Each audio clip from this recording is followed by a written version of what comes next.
Selamat datang di channel Pemuja Malam. Jangan lupa like, share, and subscribe ya. Terima kasih. Chapter 34. Putus. Raka membukakan pintu mobil untuk Priscil. Dia tersenyum manis. Raka membawa Priscil ke kafe favorit mereka kalau kencan. Dan kafe itu juga pertama kali mereka kenal dan menjadi tempat jadian mereka berdua. Kenapa tiba-tiba ngajakin gue ke sini? Tanya Priscil. Tiba-tiba? Apa lo punya janji lain? Tanya Raka. Iya, gue nanti jam 8 ada janji sama Fanya, tapi udah gue batalin kok, kata Priscil. Sebenarnya kita sudah janjian 2 hari yang lalu. Lo pasti lupa karena terlalu sibuk, kata Raka. Oh iya, lupa, maaf. Sibuk belajar soalnya. Kan sebentar lagi kita mau kelulusan, dan nyokap bokap gue maunya nanti gue kuliah di tempat yang bagus, kata Priscil. Raka mengangguk. Priscil sudah terlalu sering mengatakan hal itu. Raka mengambil ponselnya saat ada pesan masuk banyak sekali. Priscil pun menjadi kepo lalu melihat ke arah layar Raka.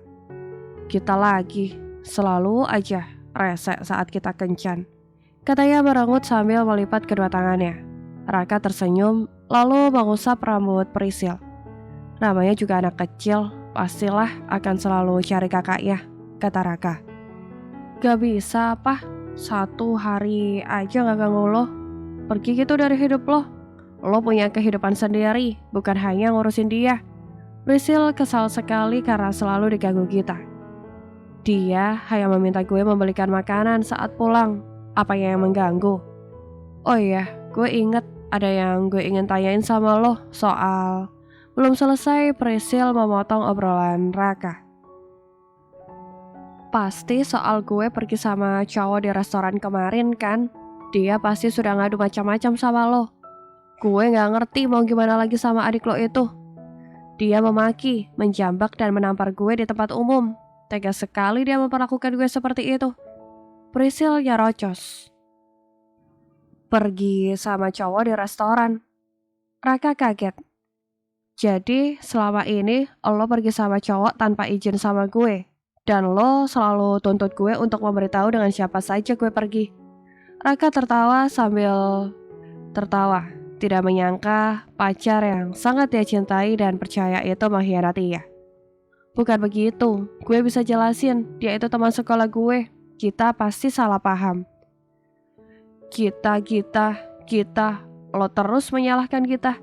Asal lo tahu, kalau lo tadi gak ngomong lo pergi sama cowok, gue gak tahu. Kita gak pernah ngomong apa-apa sama gue, kata Raka sambil menatap tajam Priscil dengan penuh kekecewaan. Priscil gelagapan. Ternyata dia justru mengaku sendiri. Dia pikir kita sudah ngadu padanya. Dan ini lo bisa jelaskan. Raka memutar video yang dia temukan dari galeri kita. Itu salah paham, gak seperti yang lo lihat. Salah paham apa?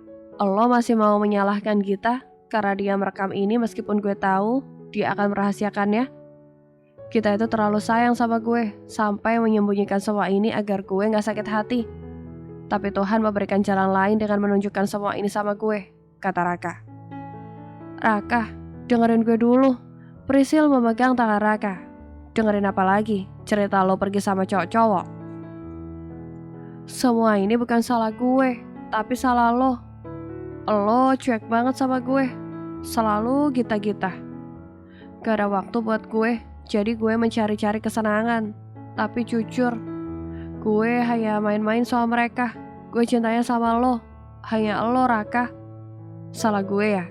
Jadi yang selama ini antar jemput, bayarin belanjaan, makan bareng, teleponan tiap malam itu setan. Lo anggap apa gue selama ini? Raka geleng kepala. Raka, maksud gue bukan begitu. Setiap hari lo terus menomorsatukan kita. Dan gue nomor 2. Kalau gue butuh lo, sering lo gak ada. Priscil masih kekeh dirinya selingkuh bukan sepenuhnya kesalahan dirinya, tapi juga Raka. Hidup gue itu gak hanya tentang lo. Gue punya kehidupan pribadi.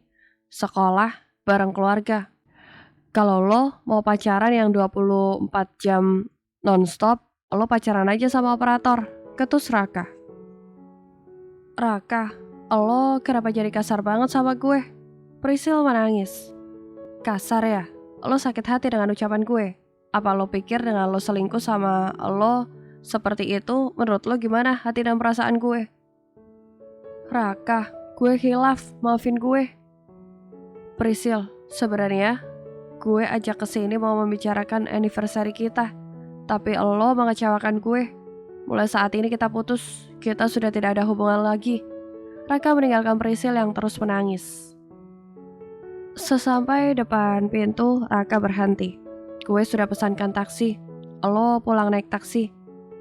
Raka, gue gak mau putus sama lo, teriak Priscil sambil mengejar Raka. Raka mengabaikan Priscil. Raka berlari dari luar. Tak, kita, teriak Raka. Apa? Gue di sini. Katanya nggak ada orang di rumah. Gue udah buru-buru pulang juga. Katanya sambil menaruh makanan pesanan kita. Ya habis, Allah lama. Gue telepon Kak Genta. Kak Kila, gak lama juga pulang. Ya udah tuh pesanannya, kata Raka. Makasih. Katanya perutnya sakit. Kok malah makan makanan pedas? Omel Kila. Biarin we, kita melet. Raka mengkode kita untuk naik ke atas. Dia ingin mengobrol. Kita ke atas dulu ya. Kita bergegas ke atas mengikuti Raka. Ada apa? Tanya kita setelah sampai di kamar. Terima kasih ya. Raka memeluk kita. Terima kasih atas apa? Lo kesambet apaan sih? Kita heran. Gue putus sama Priscil. Kok bisa? Kita melepaskan pelukan Raka. Ya, kita gak cocok, jawabnya sambil menyatukan tubuhnya di kasur. Lo baik-baik aja, kita mendekati Raka. Iya, gue pinjem kamar lo sebentar, gue mau tidur dulu. Raka tidur telungkup. Dia memilih tidur agar untuk menahan emosinya. Kita perlahan mendekat, dia tidak berani bertanya lebih banyak lagi. Kita melihat luka di jari dan punggung tangan kanan milik Raka. Pasti sakit banget kan hati lo? Katanya sambil duduk melihat lebih dekat lukanya. Kita meletakkan barang yang dibawanya, lalu mencari kapas dan obat merah untuk mengobatinya. Kita terus memandangi Raka yang tampak lesu. Bahkan dia hanya memesan minum karena malas makan. Kak, makan, raya kita. Dia takut kalau Raka sakit. Sejak pulang menemui Priscil, dia belum makan. Atau mau gue pesanin yang lain, kata kita. Raka menggelengkan kepala sambil dengan mata fokus di layar ponselnya. Tumben lo kak gak makan. Biasanya semua lo embat. Kesambet apaan? Ejek Farah. Kesambet cinta lo, jawabnya Asal. Idih, benar-benar kerasukan nih orang. Farah bergidik. Gue ke kelas dulu ya, kata Raka. Kenapa Raka? Gak kayak biasanya? Tanya Anita. Dia putus sama pacarnya, kata kita. Pacarnya yang kita temui di bukit itu, tanya Anita. Kita mengangguk pelan. Cewek kayak begitu memang lebih baik diputusin. Kenapa juga harus digalauin, kata Farah. Karena Raka sudah berharap lebih.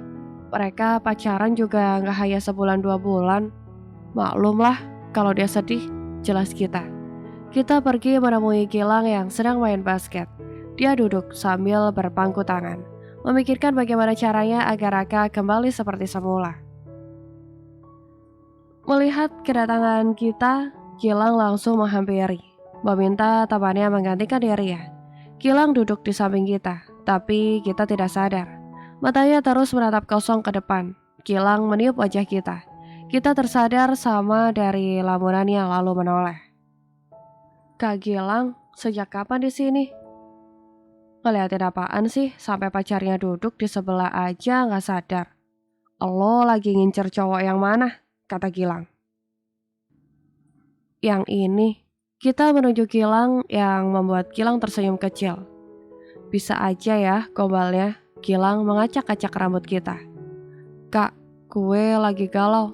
Kita menyadarkan kepalanya di bahu Gilang yang bidang. Kenapa? Raka akhirnya putus sama Prisil.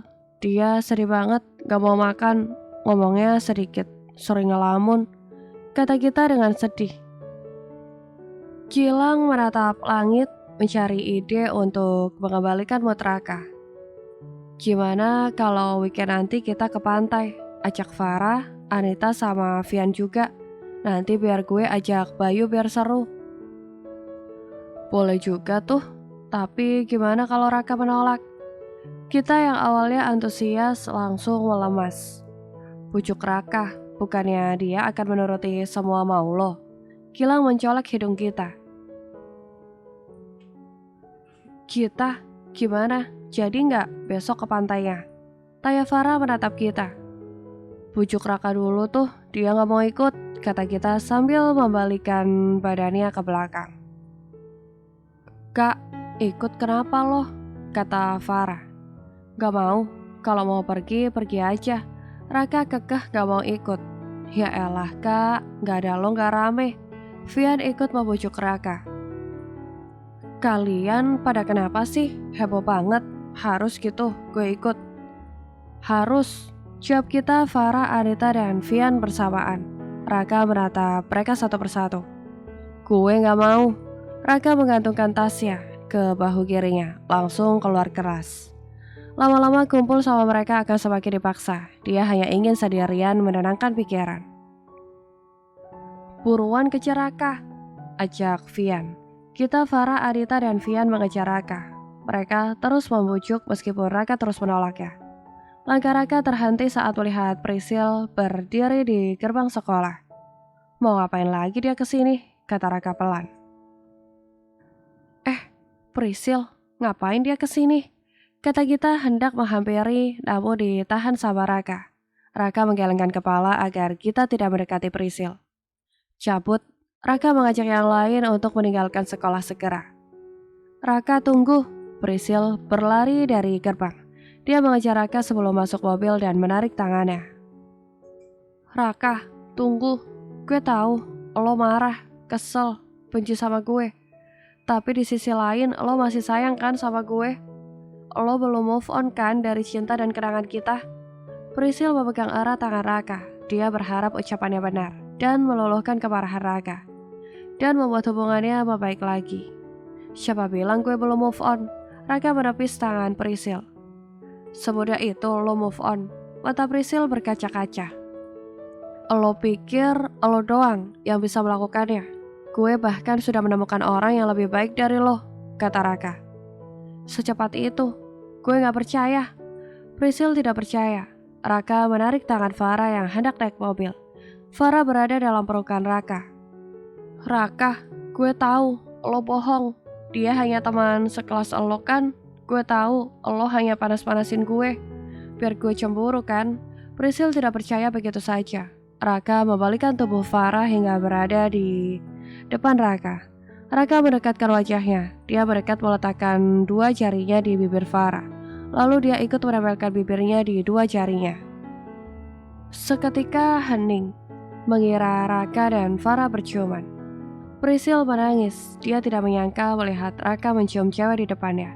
Sedangkan dirinya saja tidak pernah dicium bibirnya sama Raka. Kedua mata Farah mendelik. Dia kaget, jantungnya berdetak sangat keras. Namun tubuhnya terasa lunglai. Meskipun itu tidak sungguhan, namun membuat Farah menjadi sangat gugup. Dia mundur menarik dirinya, lalu langsung kabur masuk ke mobil. Apa lo masih gak percaya? Setelah gue putus sama lo, gue pacaran sama dia? Tunjuk Raka lalu meninggalkan Prisil yang masih syok. Di dalam mobil mereka semua, dia tidak ada yang berani bertanya. Farah yang masih syok memainkan tangannya. Raka memegang tangan Farah untuk menenangkan. Sorry, bisiknya. Farah mengangguk lalu menarik tangannya. Dia semakin salah tingkah, bingung mencerna yang terjadi. Mobil sudah berhenti di rumah Gilang. Vian dan Raka langsung turun. Sedangkan kita dan Anita langsung maju duduk di samping Farah. Farah melirik ke arah kita dan Anita, yang meratapnya dengan tatapan menginterogasi. Kalian berdua kenapa lihatin gue seperti itu?